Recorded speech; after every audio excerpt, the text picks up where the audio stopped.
Donald Trump ने Iran पर हमले का फैसला टाल दिया है। पश्चिम एशिया एक बार फिर बड़े युद्ध से बच गया।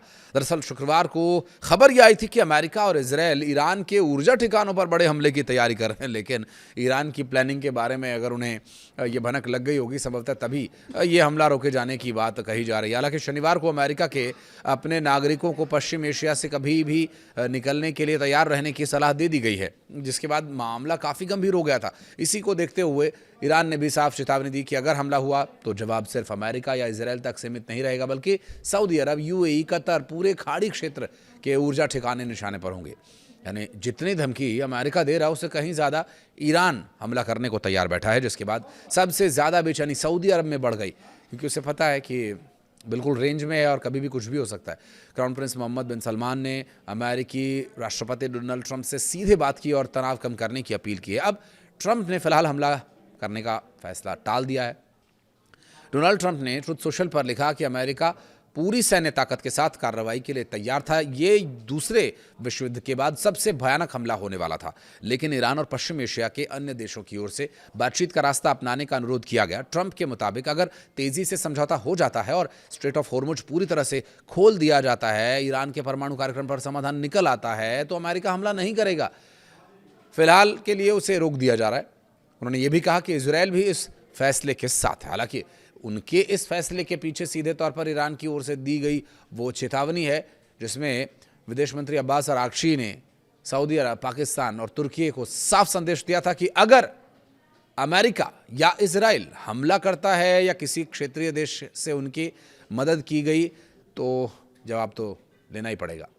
इसके बाद ईरान के शीर्ष सुरक्षा प्रतिष्ठान से जुड़े अधिकारी के द्वारा दावा किया गया कि अमेरिकी हमले की स्थिति में सऊदी और यूएई के तेल फार्म्स, कतर के गैस फील्ड, इजरायल के ऊर्जा ढांचों को निशाना बनाया जाएगा और यहां तक कहा गया कि सब कुछ राख हो जाएगा। और यही वो चेतावनी थी जिसने सऊदी की चिंता बढ़ाई और फिर सऊदी ने अमेरिका पर दबाव बनाया और अमेरिका फिर पीछे हट गया। एक्सियोस की रिपोर्ट के मुताबिक अमेरिकी अधिकारियों ने कहा कि सऊदी क्राउन प्रिंस मोहम्मद बिन सलमान ने डोनाल्ड ट्रंप से फ़ोन पर बात कर संभावित हमले को लेकर चिंता जताई और सैन्य कार्रवाई रोके जाने की अपील की। उन्होंने अमेरिका से प्लान की स्पष्ट जानकारी भी मांगी और सिर्फ सऊदी ही नहीं, कतर, यूएई, तुर्की, पाकिस्तान में लगातार अमेरिका और ईरान दोनों पर तनाव कम करने का दबाव बना रहे हैं। अमेरिका और इजरायल ईरान पर बड़े हमले की तैयारी में थे, लेकिन ईरान की तैयारी देखकर उन्हें पीछे हटना पड़ा, अपने कदम वापस खींचने पड़े। हालांकि ऐसा नहीं है कि उन्होंने कदम वापस खींचे तो वो हमला नहीं करेंगे, लेकिन ईरान इसके लिए भी तैयार है। अमेरिकी दूतावास ने अपने नागरिकों को पश्चिम एशिया छोड़ने के लिए तैयार रहने की सलाह दी थी। ईरान ने सऊदी, यूएई, कतर और इजरायल के ऊर्जा ठिकानों पर हमला करने की चेतावनी दे दी। अब ट्रंप इस हमले की चेतावनी के बाद सोचने पर मजबूर हुए और ट्रंप ने फिलहाल अपने कदम पीछे खींच लिए हैं। हमला टालने का ऐलान भी वो कर चुके हैं। ट्रंप ने ईरान पर हमले के फैसले को फिलहाल टाल दिया है। पश्चिम एशिया एक बार फिर बड़े युद्ध से बच गया कुछ दिन के लिए, लेकिन ये कितने घंटे, कितने दिन रहेगा, कुछ नहीं कहा जा सकता। दरअसल शुक्रवार को खबर यह आई थी कि अमेरिका और इजरायल ईरान के ऊर्जा ठिकानों पर बड़े हमले की तैयारी कर रहे हैं। शनिवार को अमेरिका ने अपने नागरिकों को पश्चिम एशिया से कभी भी निकलने के लिए तैयार रहने की सलाह दी थी कि आप हमें रेडी रहें, कभी भी आपको निकलना पड़ सकता है, जिसके बाद मामला गंभीर होता जा रहा था। और इसी को देखते हुए ईरान ने भी साफ साफ शब्दों में ये चेतावनी जारी कर दी थी कि किसी भी परिस्थिति में यदि ईरान पर हमला किया गया या ईरान को नुकसान पहुंचाने की कोशिश की गई तो ये नुकसानदायक साबित होगा, क्योंकि खाड़ी देशों में जो स्थिति ईरान के हमलों की वजह से बन रही है, उसकी वजह से न सिर्फ सऊदी अरब बल्कि पूरा यूनाइटेड जो गल्फ कंट्री है पूरी की पूरी ईरान के निशाने पर है। और ये सीधे तौर पर अमेरिकी बेसिस पर तो हमले होते हैं, लेकिन वहाँ के देशों के लिए भी ये नुकसानदायक साबित होता। तो ऐसे में डोनाल्ड ट्रंप पर बना दबाव फिलहाल इस हमले के पीछे हटने का कारण अभी तक माना जा रहा है। और उनके द्वारा किया गया ऐलान ट्रुथ सोशल पर पोस्ट किया गया था, क्योंकि देखिए ईरान के पास मिसाइल्स की कमी नहीं है। ईरान के पास जो मिसाइलें हैं वो सुरंगों में रखी हुई वो तस्वीरें, अगर आपको याद होगा कि जिस तरह से तस्वीरें सामने आई थी मिसाइलों की, एक से एक पूरी कतार वहाँ पर एक से बढ़कर एक मिसाइलों का पूरा भंडार वहाँ बना हुआ था, जो कि गल्फ़ कंट्रीज़ पर दागने के लिए उसमें से बहुत कम पावर वाली मिसाइलें ही बहुत ज़्यादा पावर वहाँ पर जनरेट कर देती हैं। और चूँकि दूरी बहुत ज़्यादा नहीं है तो काफ़ी रेंज में रहता है वो। और चूँकि अब तक जो बातचीत को लेकर के किसी इस हल की बात नहीं हो पा रही, तो वो उसकी बहुत बड़ी वजह स्ट्रेट ऑफ हॉर्मुज माना जा रहा है, क्योंकि ईरान का पूरा कब्जा भी हो स्ट्रेट ऑफ हॉर्मुज पर है। और डोनाल्ड ट्रंप चाहते हैं कि फ्री पैसेज हो या अमेरिका का उस पर कब्जा हो।